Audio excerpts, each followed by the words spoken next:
Assalamualaikum warahmatullahi wabarakatuh. Bismillahirrahmanirrahim. Alhamdulillahirabbil alamin wassalatu wassalamu ala asyrafil anbiya'i wal mursalin sayyidina wa maulana Muhammad wa ala alihi wa sahbihi ajma'in. Amma ba'd. Alhamdulillah, tuan-tuan dan puan-puan yang dirahmati oleh Allah Subhanahu wa taala, pertama dan selamanya marilah sama-sama kita merafakkan rasa syukur kita pada Allah Subhanahu wa taala kerana dengan limpah dan kurnia daripada Allah Subhanahu wa taala masih lagi memberikan kita sedikit ruang dan sedikit kesempatan untuk kita sama-sama pada malam ni, pada hari ni, untuk kita mendengar sedikit perkongsian. Mudah-mudahan ianya menghidupkan hati-hati kita untuk kita semakin dekat kepada Allah Subhanahu wa taala. Baik, itu yang dirahmati oleh Allah Subhanahu wa taala, dalam tempoh yang tak lama ni, tempoh yang sekejap ni, yang sebentar ni, saya nak kongsi, saya nak share dengan tuan-tuan 3 kelebihan, 3 kemudahan yang Allah Subhanahu wa taala berikan kepada orang yang semasa hidupnya suka bersedekah. Okay. Tuan-tuan, kalau kita baca banyak dalam hadis, dalam Quran, banyak menceritakan tentang kelebihan-kelebihan ataupun keutamaan, keistimewaan yang diberikan kepada orang-orang yang suka bersedekah. Orang yang suka bersedekah dan kelebihan kepada orang yang dermawan. Supaya apa? Supaya sebagai satu galakan kepada manusia supaya mereka ini suka tolong orang lain. Bila tengok ada orang susah, ada rasa simpati, ada rasa nak tolong, rasa nak bantu. Maka rasa ini perlu dipupuk. Caranya dengan Allah Subhanahu wa taala memberikan, menceritakan dalam Quran tentang kelebihan-kelebihan sedekah. Nabi SAW mengkhabarkan kabar-kabar gembira kepada orang yang atas dunia tak sayang harta dia untuk dikongsikan, tak sayang harta dia untuk di-share bersama dengan orang yang memerlukan. Baik, apa 3 kemudahan tu, tuan-tuan? 3 kemudahan yang Allah SWT Muhammad yang diberikan oleh Islam adalah agama kita. Banyak sangat kelebihan sedekah ni, banyak. Bahkan sedekah itu konsepnya luas. Sedekah ni konsep dia luas. Nabi sebut kullu ma'rufin sadaqah. Setiap perkara baik yang kita buat tu sedekah. Kita tengok benda baik, sedekah. Kita cakap benda baik, sedekah. Kita dengar benda baik, sedekah. Maksudnya kita dengar kuliah ni, kita dengar perkongsian ni pun satu sedekah. Kita tolong orang, sedekah. Kita share benda-benda baik dekat Facebook, sedekah. Kita share benda-benda tepat, benda elok dekat WhatsApp tu, sedekah. Kan? Baca Quran, sedekah. Kullu ma'rufin sedekah. Setiap yang baik itu sedekah. Tapi yang saya nak masukkan sini ialah, yang keutamaan ialah sedekah, iaitu kita menginfakkan harta kepada mereka yang memerlukan. Maka diberikan kepada kita 3 kemudahan. Orang yang Allah SWT Muhammad, orang yang suka bersedekah, Allah bagi dia 3 kemudahan. Baik, yang pertamanya kemudahan waktu dia hidup. Waktu dia hidup, waktu dia atas dunia, waktu hayat dia 50 tahun, 60 tahun hidup dia, Allah permudahkan urusan-urusan kehidupan dia. Kalau dia ada masalah, Allah cepat bagi jalan penyelesaian.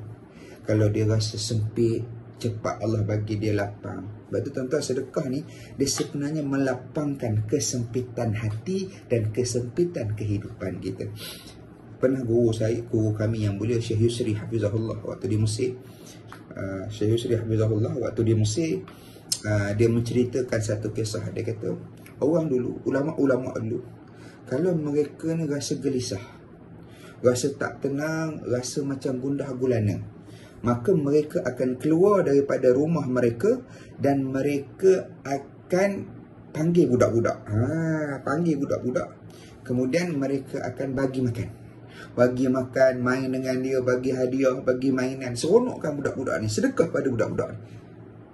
Lalu bila dia tanya kenapa? Kerana mereka pada hari itu gelisah, resah gelisah, hati tak tenang, dan bila bersedekah Allah angkat keresahan dan Allah gantikan dengan kegembiraan. Sebab tu orang yang suka bersedekah ni, waktu hidup kita tengok dia, tuan-tuan, yang pertamanya masalah dia, kalau ada masalah mesti cepat selesai. Kan? Kalau dia rasa resah, cepat Allah bagi lapang. Pernah sekali, tuan-tuan, saya satu kuliah. Waktu dalam kuliah tu saya sebut cerita tentang kelebihan orang yang sedekah ni, antaranya menenangkan hati. habis daripada waktu tu kuliah Zuhur, saya ingat lagi bulan puasa. Habis kuliah Zuhur, semayang Zuhur, lepas semayang Zuhur ada seorang ni Pakistan. Dia datang kat saya, dia cerita, dia kata, "Ustaz, saya nak cerita sikit pasal Ustaz sebut pasal kelebihan sedekah tadi." Dia kata, "Ustaz, saya ada seorang bos saya ni non-Muslim. Dia ni ada satu kilang, dia mewarisi kekayaan daripada ayah dia. Ayah dia memang kaya teruk orang panggil kan, ada kilang banyak. Jadi bila dia mewarisi kekayaan, dia anak seorang pula, dia mewarisi kekayaan ayah dia. Satu daripada kilang yang dia ada, yang banyak-banyak tu, satu tu dia buat kilang untuk bagi bantuan pada orang susah. Dekat kilang tu tuan-tuan, dia letak wheelchair, dia letak ni, dia letak mesin ni, dia letak katil, ward apa semua, yang mana digunakan ketujuan dia untuk siapa yang susah datang ambil, datang pinjam, nanti pulang. Pinjam free, percuma dia buat. Mana dia buat benda tu tuan-tuan. Ada siapa-siapa lumpuh boleh ambil tongkat, boleh ambil wheelchair, boleh pinjam. Nanti dah settle, dah pakai, pulang. Lalu Pakistan ni kata, dia cerita, dia kata, bila bos saya ni buat, Ustaz, bos ni pernah cakap satu benda. Dia kata apa? Dia kata, aku tak pernah merasakan ketenangan, tenang sebagaimana aku tenang sekarang. Sebelum ni aku tak pernah tenang macam ni. Tapi bila aku buat benda ni, aku buat macam ni, bantu macam ni, dia kata dia menenangkan hati aku. Dia kata, Allah Rabbi, mana kalau orang bukan Islam pun mendapat kebaikan daripada sedekah, maka apatah lagi kita yang Muslim. Dan sebab tu yang pertama, dia berikan kemudahan waktu dia hidup. Allah beri dia penyelesaian bagi masalah. Rasa sempit cepat jadi lapang. Kalau ada sakit cepat disembuhkan. Satu. Nombor dua, Allahumma salli ala Sayyidina Muhammad, diberikan kemudahan sewaktu sakaratul maut, waktu nak mati, Allah ringankan kematian kita. Allah mudahkan kematian kita. Waktu kita nak mati, mudah kita nak sebut La ilaha illallah. Tuan-tuan, mati ni sakit tuan-tuan. Tak percaya tuan-tuan mati tengok. Mati ni sakit tuan-tuan. Nabi SAW, kekasih Allah sendiri, rasa sakitnya mati. Maka kita wallahu alam tak tahu tuan-tuan, tak boleh nak bayang. Maka antara benda yang meringankan sakitnya mati kita ialah dengan kita atas dunia banyak meringankan beban orang, maka Allah jauhkan kita daripada mati yang buruk. Itu yang kedua. Dan yang ketiga tuan-tuan, akhir sekali, paling penting, paling utama, bila kita selalu atas dunia bersedekah, di hari akhirat Allah beri kita kemudahan. Apa kemudahan dia? Kemudahan sewaktu kita menghadap Allah. Allah ringankan beban kita di hari akhirat. Sebab tu tuan-tuan, harta ni beban. Harta ni hakikat sebenar dia tuan-tuan, beban. Sebab tu kata Sayyidina Ali, antara ilmu dengan harta, aku lagi suka ilmu daripada harta. Sebab apa? Ilmu akan jaga aku, sedangkan harta, aku yang kena jaga dia. Beban. Kita ada rumah nak kena bayar, nak kena bersih, nak kena repair. Ada kereta kena bayar ropek, kena bayar bulan, kena isi minyak, ada rosak kena repair. Itu atas dunia. Dan harta ni tuan-tuan, dia tidak berhenti sekadar di atas dunia.